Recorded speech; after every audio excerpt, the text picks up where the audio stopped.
Hindi ko alam guys no kung bakit na-approve pa rin ako sa mga ganitong klase ng OLA, samantalang ang dami kong mga loan applications na na-abandon. Anyway, meron naman tayong panibagong loan applications na i-review dito sa ating YouTube channel.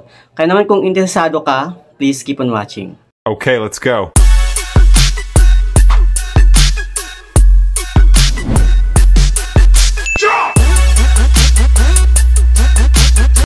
Hello guys, it's Sil Mariano and welcome back to my YouTube channel.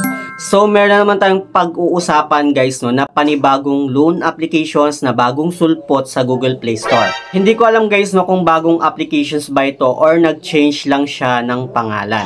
Anyway guys no, wag niyo muna siyang balaking i-download sa Google Play Store hanggat hindi nyo pa natatapos itong video natin.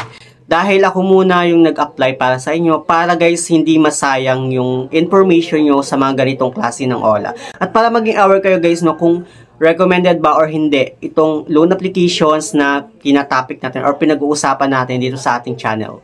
So itong ang loan apps na bagong-bago guys no sa Google Play Store ay itong si Kita Kwarta Original Easy Peso Pro na pagmamayari guys no ni Fair Lending Company Incorporation. Hindi ko alam guys no kung bagong OLA ba ito or nag-change lang ng pangalan. Kasi 'di ba mostly maraming mga OLA na pasaway na nare-rebook. Then pag bumabalik sila sa Google Play Store, nagpapalit sila ng pangalan.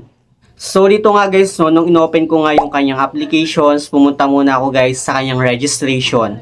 Kung saan kailangan ko nga mag-provide ng aking cellphone number na gagamitin sa kanilang applications. At ito guys, no, ilalagay din natin yung ating 4-digit code na na-receive natin doon sa number na nilagay natin.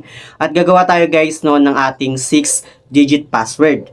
And pag okay na guys, pwede nyo ring basahin guys no, yung kanyang loan service and privacy agreement.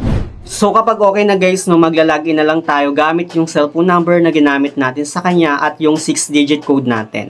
Then pag okay na, mapupunta na tayo guys dito sa kanyang dashboard na kung saan makikita natin guys no, yung maximum loan amount na pwede nating mahiram sa kanya, which is hanggang 50,000 daw yung pinapautang nitong applications na to. Oh, laki nun ha? At sa kanyang loan term period naman guys no, mula 91 days hanggang 210 days daw, ganun daw kahaba or ganun katagal yung kanyang long term payment. Pero kapag ganito guys no, yung mga long term payment na pinapakita nitong loan apps na to, mostly hindi na ako naniniwala dahil siguro kabisado ko na yung kalakaran ng mga ganitong klase ng OLA. Pero malay natin guys, 'di ba, na 91 days hanggang 210 days pala talaga siya. So ayun guys, nag-apply ako. Then napunta nga ako dito guys no sa kanyang coupons. May pa-coupons pa itong applications na to, which is 100 pesos yung pinapa-coupons niya. Anyway guys no, dito nga pala sa kanyang certification, kailangan na natin mag-fill up ng ating basic information at yung ating authentication. So ito guys, sa kanyang basic information, kailangan nating fill upan yung ating usage of loan, email address, Facebook link, Messenger, Viber, optional lang yun guys. Baka phone number optional lang guys.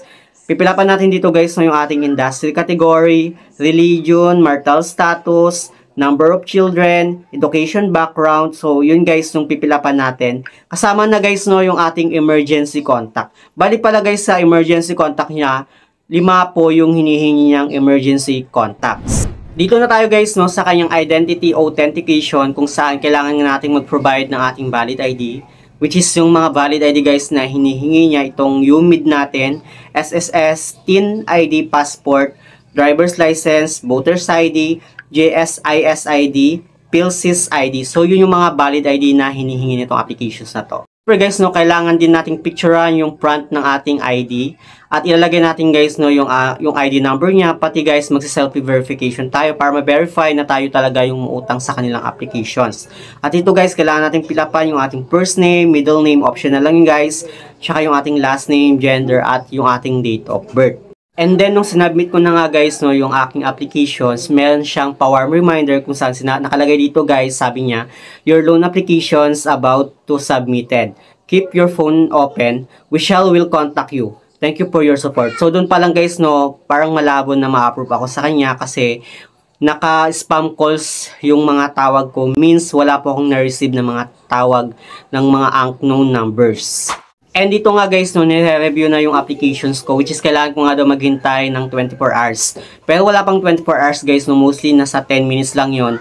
Na-receive ko na agad yung result, which is nag-text talaga siya guys, at nakalagay doon na approve nga daw yung applications ko sa kanya. Kaya nung inopen ko guys, yung aking applications, yun nga, approve nga talaga ako.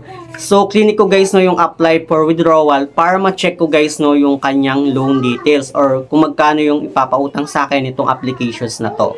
And dito nga guys, no, meron ngang inoffer sa akin itong si Kita Kwarta, which is 2,000 yung pinapautang niya sa akin.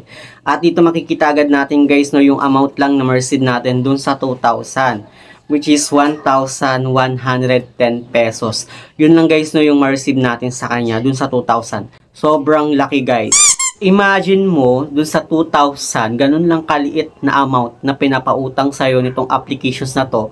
Almost 900 plus na or 900 pesos na yung makakaltas sa'yo. At ganun guys kalaki yung kikitain sa'yo nitong applications na to. Anyway, nakalagay dito guys, no, na 2 installment nga daw siya. At dito guys, sa kanyang baba, which is yung kanyang details, clinic ko yung guys para makita natin yung kanyang repayment schedule. At dito nga guys, no, yung total repayment amount nga na ibabalik natin sa kanya is 2,140 pesos. Imagine mo guys, sa 2,000 na hihiramin mo, tapos almost 900 yung kaltas niya, meron pa siyang interest na 140 pesos. So, kulang-kulang 1,000 plus yung kikitain sa'yo nitong applications na to. At ito guys, no, sa first day payment ko nga sa kanya is 6 days siya guys, no, 6 days to pay siya dito kasi nga 2 installment siya, so it means 12 days ko siyang babayaran.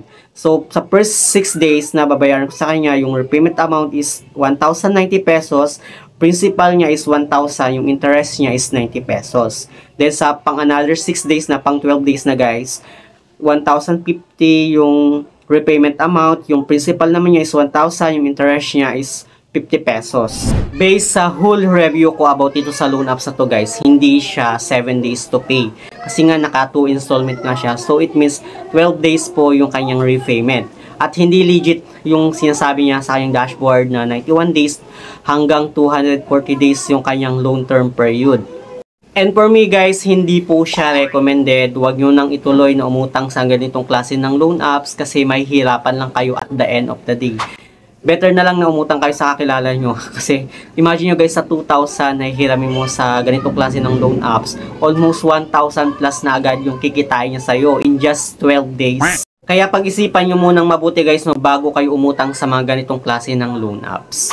So yun naman guys yung ating topic ngayon. Sa mga hindi pa pala nakakapag-subscribe sa aking YouTube channel, please don't forget to like, share, and subscribe. Click the notification bell para lagi kang updated sa aking mga susunod na video. Thank you guys, thank you for watching, and see you on my next video. Bye!